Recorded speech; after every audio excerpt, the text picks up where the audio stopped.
আমরা পড়ছি শ্রীমদ্ ভগবদ গীতার বিষাদ যোগ প্রথম অধ্যায়। শ্লোক 38 অবধি হয়ে গেছে, সেগুলি আগের ভিডিওতে আছে, দেখে নেবেন। এখন শ্লোক 39, বিজি 1.39। কুলক্ষয়ে প্রণশ্যন্তি কুলধর্মা সনাতনঃ ধর্মে নষ্টে কুলং কৃৎস্নম অধর্মোভিভবতি তো। অর্থাৎ কুলক্ষয় হলে সনাতন কুলধর্ম বিনষ্ট হয় এবং তা হলে সমগ্র বংশ অধর্মে লিপ্ত হয়। তাৎপর্য: বর্ণাশ্রম সমাজ ব্যবস্থায় অনেক ধর্মীয় রীতিনীতি ও আচার অনুষ্ঠানের নির্দেশ দেওয়া আছে, যা পরিবারের প্রতিটি সদস্যের যথাযথ গঠনে এবং পারমার্থিক উন্নতি সাধনে সহায়তা করে।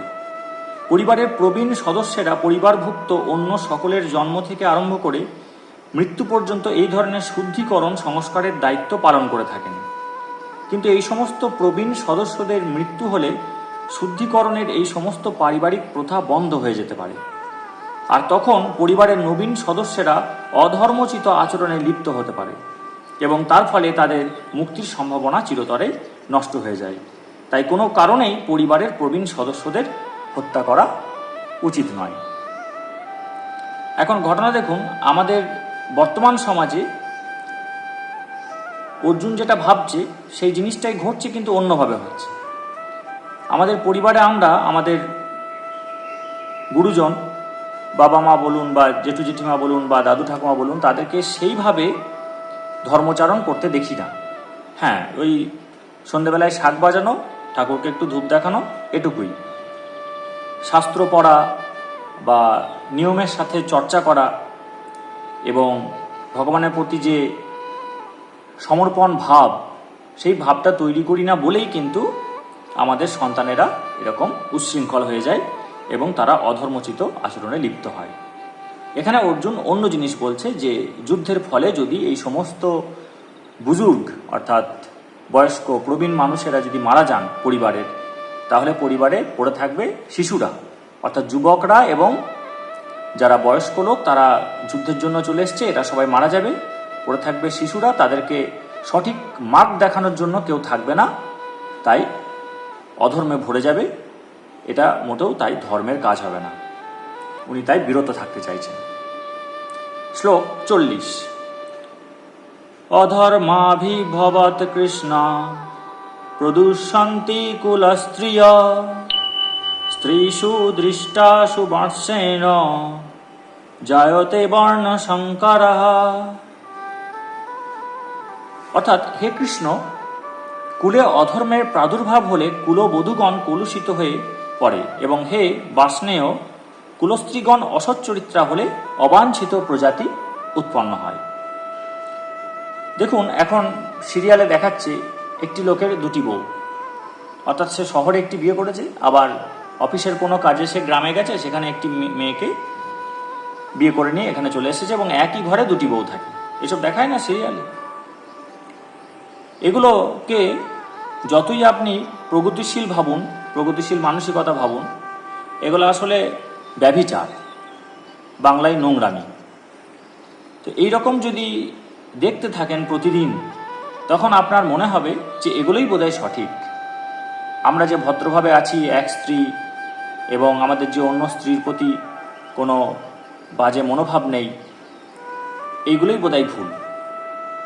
এই একাধিক স্ত্রীর প্রতি আসক্তি রাখা, একাধিক নারীর প্রতি আসক্তি রাখা, পরকীয়া, এগুলোই মনে হবে স্বাভাবিক, এগুলোই হয়তো উন্নত বা আধুনিকতার লক্ষণ, এগুলোই প্রগতিশীলতার লক্ষণ। এগুলো নেই মানে হচ্ছে আমি পিছিয়ে পড়া।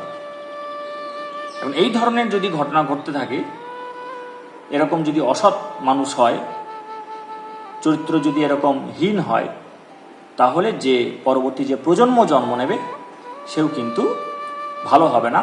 তার দ্বারা ধর্মের আশা করা ভুল। ব্যতিক্রম অবশ্যই থাকবে, কিন্তু বেশিরভাগ ক্ষেত্রে সেই পুত্র বা কন্যা কখনোই ভালো হবে না, সেও অসৎ চরিত্র হবে এবং আস্তে আস্তে পুরো সমাজটাই কিন্তু ধ্বংসের মুখে চলে যাবে। এটাই বলতে চাইছি। শ্লোক 41, বিজি 1.41। শঙ্কর নরকায়ৈব কুলঘ্নানাং কুলস্য চঃ পতন্তি পিতরোহেষাং লুপ্তপিণ্ডদক ক্রিয়া। অনুবাদটি হল, বর্ণসংকর উৎপাদন বৃদ্ধি হলে কুল ও কুল ঘাতকেরা নরকগামী হয়। সেই কুলে পিণ্ডদান ও তর্পণ লোপ পাওয়ার ফলে তাদের পিতৃপুরুষেরাও নরকে অধঃপতিত হয়। তাৎপর্য: কর্মকাণ্ডের বিধি অনুসারে পিতৃপুরুষের আত্মাদের প্রতি পিণ্ডদান ও জল উৎসর্গ করা প্রয়োজন। এই উৎসর্গ সম্পন্ন করা হয় বিষ্ণুকে পূজা করার মাধ্যমে, কারণ বিষ্ণুকে উৎসর্গীকৃত প্রসাদ সেবন করার ফলে সমস্ত পাপ থেকে মুক্তি লাভ হয়। অনেক সময় পিতৃপুরুষদের বিভিন্ন পাপের ফল ভোগ করতে হয় এবং অনেক সময় তাদের কেউ কেউ জড়দেহ পর্যন্ত ধারণ করতে পারে না, সূক্ষ্ম দেহে প্রেতাত্মা রূপে থাকতে বাধ্য হয়। যখন বংশের কেউ তার পিতৃপুরুষদের ভগবৎ প্রসাদ উৎসর্গ পূর্বক পিণ্ডদান করে, তখন তাদের আত্মা ভূতের জীবন অথবা অন্যান্য দুঃখময় জীবন থেকে মুক্ত হয়ে শান্তি লাভ করে। পিতৃপুরুষের আত্মার সদ্গতির জন্য এই পিণ্ডদান করাটা বংশানুক্রমিক রীতি এবং যারা ভগবত ভক্তিতে যুক্ত নয় তাদের এই ধরনের আচার অনুষ্ঠানের প্রয়োজন হয়। তবে যারা ভক্তিযোগ সাধন করেন তাদের এই ধরনের অনুষ্ঠান করার প্রয়োজন নেই। তারা কেবলমাত্র ভক্তিযোগ সাধন করার মাধ্যমে শত সহস্র পূর্বপুরুষকে উদ্ধার করতে পারেন। এখানে শ্রীমদ্ ভাগবতে 11.5.4 বলা হয়েছে, যিনি সব রকম কর্তব্য পরিত্যাগ করে মুক্তিদানকারী মুকুন্দের চরণ কমলে শরণ নিয়েছেন এবং ঐকান্তিকভাবে পন্থাটি অবলম্বন করেছেন, তার আর দেবদেবী, মুনি ঋষি, পরিবার পরিজন, মানব সমাজ বা পিতৃপুরুষের প্রতি কোনো কর্তব্য থাকে না। পরমেশ্বর ভগবানের সেবা করার ফলে এই ধরনের কর্তব্যগুলি স্বাভাবিকভাবেই সম্পাদিত হয়ে যায়। আমরা দেখেছিলাম প্রহ্লাদ মহারাজের ভক্তির কারণে তার পিতা হিরণ্যকশিপু এবং তার পরবর্তী প্রজন্ম এবং আরও কয়েক পূর্বপুরুষ কিন্তু মুক্তি পেয়ে গিয়েছিল ভগবান নৃসিংহের কৃপায়। জয় শ্রীকৃষ্ণ।